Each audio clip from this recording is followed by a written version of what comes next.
যাত্রীগণ দয়া করে মনোযোগ দিন। গল্পপুর জংশনে আপনাদের স্বাগত। এই স্টেশনে ট্রেন থামে না, থামে শুধু সময়। কখনো কুয়াশা ঘেরা প্ল্যাটফর্মে গা ছমছমে আতঙ্ক, কখনো কামরার জানলায় মিষ্টি কোনো প্রেমের স্মৃতি, আর কখনো সহযাত্রীর সাথে আড্ডার হাসির হুল্লোড়। আমি আপনাদের স্টেশন মাস্টার, আর এই জাংশনে প্রতি সপ্তাহে আসবে নতুন নতুন গল্পের ট্রেন। তাহলে তৈরি তো আমাদের সফরের সঙ্গী হতে চ্যানেলটি সাবস্ক্রাইব করে বেল আইকন টিপে দিন।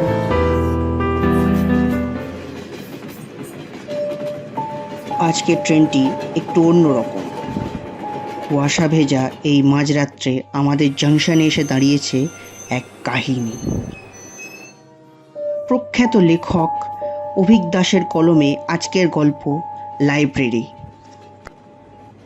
অভিক দাস, জন্ম ও বাসস্থান কলকাতা, কম্পিউটার অ্যাপ্লিকেশনে স্নাতকোত্তর, বর্তমানে পারিবারিক ব্যবসা ও নিজস্ব কোম্পানিতে নিযুক্ত। সায়েন্স নিয়ে পড়াশোনা করলেও বাংলা সাহিত্যের প্রতি ভালোবাসা আজও অটুট রয়েছে। আছে নিজস্ব লাইব্রেরি, সংগ্রহে রয়েছে হাজারের ওপর গল্পের বই। মূলত কবিতা, সামাজিক ও ভৌতিক গল্পের লেখক এবং অঙ্কন শিল্পী হিসেবে পরিচিত। বিভিন্ন সংকলন এবং লিটল ম্যাগাজিনে লেখার পাশাপাশি 2022 সালে প্রথম একক বই হিসেবে প্রকাশিত হয় গল্প সংকলন কেয়ার অফ কলকাতা।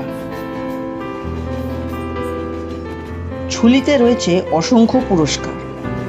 সাহিত্য ও অঙ্কনের জন্য magic book of records 2011, Bankim সাহিত্য সম্মান 2022 এবং সন্ধ্যা রজনী পুরস্কার 2023 উল্লেখযোগ্য।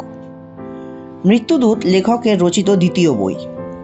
এটি একটি থ্রিলার হরর গল্পের সংকলন। এই প্ল্যাটফর্মে শুধুই অন্ধকার আর এক অশরীরী নিস্তব্ধতা। চলুন গল্পের কামরাতে উঠে বসা যাক।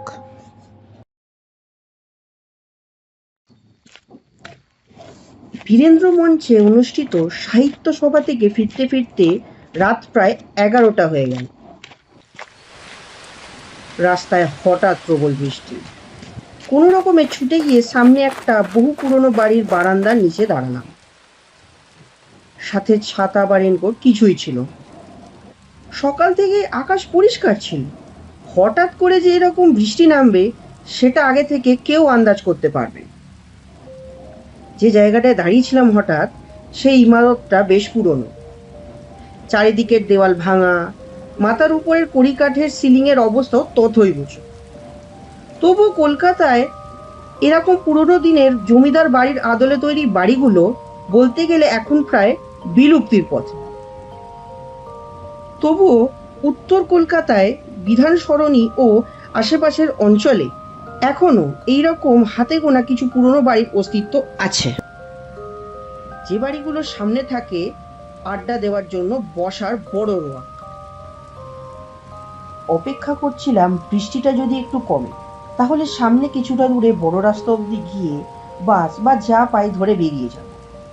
কিন্তু প্রায় আধ ঘন্টা কেটে গেলেও বৃষ্টি কমার কোনো নামগন্ধই নেই। আরও কিছুক্ষণ অপেক্ষা করে শেষে মোবাইল অ্যাপে খুঁজতে লাগলাম বাড়ি ফেরার জন্য কোনো ক্যাব বা বাইক পাওয়া যায় কিনা। ঠিক 2 মিনিট হলো অ্যাপটা খুলে দেখেছি, তখনই আচমকা চোখ ধাঁধানো আলো। ঠিক পর মুহূর্তেই একটা বিকট শব্দে বাজ পড়তেই চারিপাশের রাস্তার আলো নিভে লোডশেডিং হয়ে চারিদিকে অন্ধকার নেমে এলো। বাজ পড়ার তীব্র আওয়াজে চমকে উঠেছিলাম। অন্ধকারে বাজের আলোতে চোখ ধাঁধিয়ে মাথা ঘোরাতে লাগলো। ফোনটাও হাত থেকে পড়ে গিয়েছিল। মোবাইলটা কুড়িয়ে ফ্ল্যাশ লাইট জ্বালাতে হঠাৎ বারান্দার ডান দিকে নিচে মেঝেতে পড়ে থাকা একটা রংচটা বোর্ড চোখে পড়ল। দেখে মনে হলো সেটা আমার ঠিক পিছনের দরজার উপরে লাগানো ছিল। পরে সেটা কোনোভাবে খুলে পড়ে গেছে। মোবাইলের ফ্ল্যাশের আলো প্রায় উঠে যাওয়া লেখাটার সামনে নিয়ে যেতে দেখলাম তাতে গুরুপদ স্মৃতি পাঠাগার লেখা। লেখাটা পড়ার সাথে সাথে বারান্দার মাঝ বরাবর আমার ঠিক পিছনের ভাঙা দরজাটা একটা ক্যাচ করে বিকট শব্দে ভেতর থেকে আপনা আপনি খুলে যেতে আমার বুকের ভেতরটা কেঁপে উঠল। একটা আবছা বাল্বের আলো বাইরে বারান্দা এসে পড়ল। আশ্চর্য ব্যাপার, পুরো পাড়াতেই তো রোশনি, কিন্তু ভেতরে আসুন, খোলা আছে, বাইরে দাঁড়িয়ে ভেজার দরকার নেই। একটা বেশ গভীর গলা দরজার ভেতর থেকে এলো। দরজা দিয়ে ভেতরে ঢুকে আমি তো অবাক। চারিদিকে চোখ পড়তেই দেখলাম এ তো একটা আস্ত লাইব্রেরি হল। ভেতরে টিমটিম আলোর মাঝে স্পষ্ট দেখলাম চারিধারে দেয়াল জুড়ে কাঠের র্যাকে থরে থরে সাজানো বই। নমস্কার। অস্পষ্ট আলোর মধ্যে দিয়ে ধুতি পাঞ্জাবি পরা, চোখে পুরু কাচের মোটা ফ্রেমের চশমা একজন বেশ বয়স্ক ভদ্রলোক ভিতর থেকে বেরিয়ে এলেন। তিনি বললেন, আসুন স্যার, আমার সাথে ভেতরে আসুন। ভদ্রলোকের সাথে কিছুটা এগোতেই আরেকটা দরজা দেখলাম। সেটার ভেতরে ঢুকতেই আমি হাঁ হয়ে গেলাম। ভেতরে আরেকটা বিশাল বড় লন, সেখানে একটা লম্বা পড়া টেবিল। লক্ষ্য করলাম এই রাতের বেলাতেও বেশ অনেক রকম মানুষ বসে বই পড়ছে। আশ্চর্যের বিষয় হলো তাদের মধ্যে বেশ কয়েকজন বিদেশি। ভদ্রলোক আমার মনে ওঠা প্রশ্ন বুঝে বলে উঠলেন, আসলে আমাদের লাইব্রেরি খোলে প্রতিদিন ঠিক রাত 12টার সময়। এখানে পৃথিবীর যে কোনো প্রান্ত থেকে যে কেউই সহজে আসতে পারেন। আজ থেকে আপনিও এই লাইব্রেরির নতুন সদস্য। আপনিও এখানে সারা রাত বসে যে কোনো বই পড়তে পারেন। কোনো রকম লাইব্রেরির মেম্বারশিপ ফি নেই। ও হ্যাঁ, আমার পরিচয়টা দিই। আমার নাম গুরুপদ ঘোষ দস্তিদার। কথাগুলো শোনার পরে শেষে ভদ্রলোকের নামটা শুনে আমি চমকে উঠলাম। আরে, এই গুরুপদ নামটা তো একটু আগে বারান্দায় পড়ে থাকা বোর্ডে দেখেছিলাম না? কিন্তু সেটা ছিল কারো স্মৃতির উদ্দেশ্যে লেখা শিরোনাম। তার মানে ইনি। কথাগুলো ভাবতেই ভয়ে হাত পা কেঁপে উঠল। আচমকাই লাইব্রেরির লনে উপস্থিত পাঠনরত সকলে আমার দিকে তাকিয়ে একসাথে বলে উঠলেন, Welcome, sir. তাদের চোখের দিকে তাকাতেই বুঝলাম এরা সকলেই মৃত। সবকিছু দেখে বোঝার পরে আতঙ্কে চিৎকার করে পিছন ঘুরে লনের দরজা, তারপর বাইরের দরজা দিয়ে বেরিয়ে পালাতে গিয়ে দেখলাম রংচটা বোর্ডটা বারান্দার মেঝেতে নেই।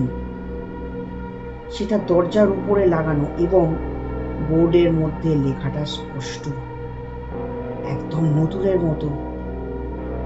ভয় হাত পা ঠান্ডা হয়ে এলো।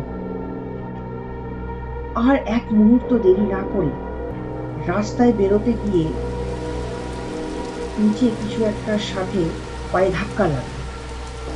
ঠিক তখনই কারেন্ট চলে এলো। রাস্তার ল্যাম্পের আলোয় স্পষ্ট দেখলাম আমার পায়ের ঠিক নিচে একটা আদ্য পান্ত ভেজা মৃতদেহ পড়ে আছে। দেহের মুখের বাম দিকটা বীভৎসভাবে পুড়ে গেছে, ঠিক যেন বাজ পড়ে ঝলসানো। আর মুখের ডান দিকটা দেখে আর বুঝতে কোনো অসুবিধা হলো না যে সেটি আমার